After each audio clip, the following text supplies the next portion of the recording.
Assalamualaikum warahmatullahi wabarakatuh. Perkenalkan, nama saya Eko Prasetyo dari kelompok 3. Di sini saya akan mempresentasikan makalah kami yang berjudul tentang perkembangan sosial siswa. Yang pertama, definisi pengertian perkembangan sosial. Samsu Yusuf menyatakan bahwa perkembangan sosial merupakan pencapaian kematangan dalam hubungan sosial. Perkembangan sosial dapat pula diartikan sebagai proses belajar untuk menyesuaikan diri terhadap norma-norma kelompok, moral dan tradisi, meleburkan diri menjadi satu kesatuan dan saling berkomunikasi dan bekerja sama. Pada awal manusia dilahirkan belum bersifat sosial, dalam artian belum memiliki kemampuan dalam berinteraksi dengan orang lain. Kemampuan sosial anak diperoleh dari berbagai kesempatan dan pengalaman bergaul dengan orang-orang di lingkungannya. Yang kedua, aspek-aspek yang mempengaruhi perkembangan sosial anak. Perkembangan berkenaan dengan keseluruhan kepribadian individu anak. Karena kepribadian individu membentuk satu kesatuan yang terintegrasi.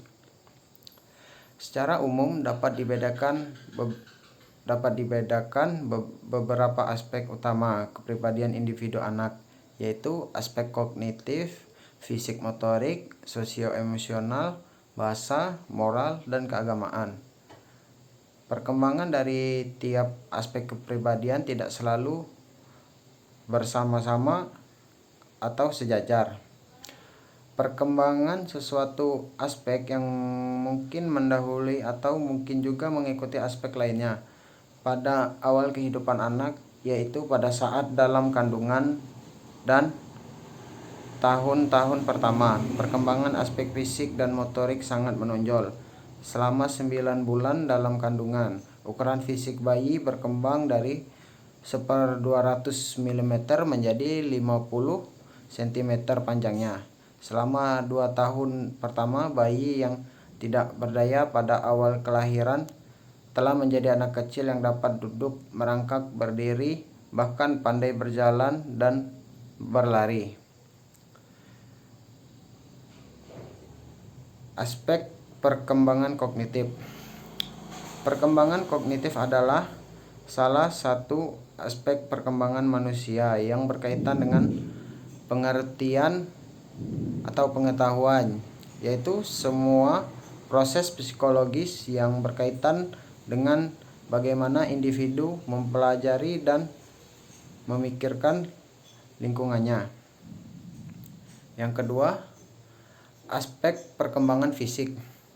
Secara umum, fisik berarti bentuk atau postur atau perawakan. Jadi, pertumbuhan fisik adalah pertumbuhan struktur tubuh manusia yang terjadi sejak dalam kandungan hingga ia dewasa atau mencapai tingkat kematangan pertumbuhannya. Yang ketiga, aspek perkembangan psikomotorik. Perkembangan motorik sangat berkaitan erat dengan perkembangan fisik anak. Motorik merupakan perkembangan pengendalian gerakan tubuh melalui kegiatan yang terkoordinir antara susunan saraf. Yang keempat, aspek perkembangan moral. Pendidikan pada tingkat dasar menjadi lembaga pendidikan awal dan sebagai peletak dasar pengetahuan anak. Selain menjadikan peserta didik menjadi anak yang cerdas, pendidikan dasar juga harus dapat menghasilkan manusia yang baik, berbudi pekerti, dan berakhlak. Salah satu pendidikan yang mengarah pada tujuan pendidikan dasar tersebut adalah pendidikan moral. Moral dapat diartikan sebagai ajaran kesusilaan, sedangkan penggunaan kata moralitas berarti hal-hal yang